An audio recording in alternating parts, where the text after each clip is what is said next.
Welcome back to the Legends of South Bend. This week's guest once was called the greatest football player I've ever seen by head coach Joe Paterno of Penn State. With the Irish playing the Nittany Lions this week, I thought it'd be interesting to hear what Raghib had to say.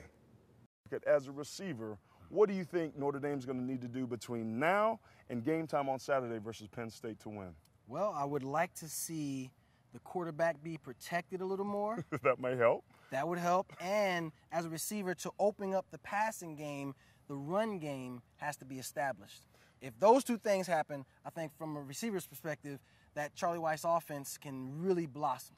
Now, I don't know if you guys are listening to this, but we just have on tape a receiver saying that you want to see the ball run more? Absolutely. When you have a successful running game, the play action, which Notre Dame does a great deal, if that run game is effective, that play action is going to freeze that secondary just for a moment, but that's all you need outside to get some deep balls and get some things happening that can really turn the game around from a passing game perspective. So from an offensive perspective, running the football opens up the passing game, and a lot of people think it's the other way around, but when you have a guy like this that has all the records that he has certainly won a lot of ball games and holds a lot of records still at Notre Dame, we can tell you exactly what it is. And here, I'm proud of you because as an offensive lineman, man, as an offensive lineman, I like to hear when somebody likes running the ball game because I think it's important because when you run the football, it also establishes a tempo and it sets the identity for the offense. When you can run the football and shove it down people's throat, everything does open up. And you want to talk about breaking the will of a team. If you can establish that run, and that has to happen up front, and they got a lot of young guys up there,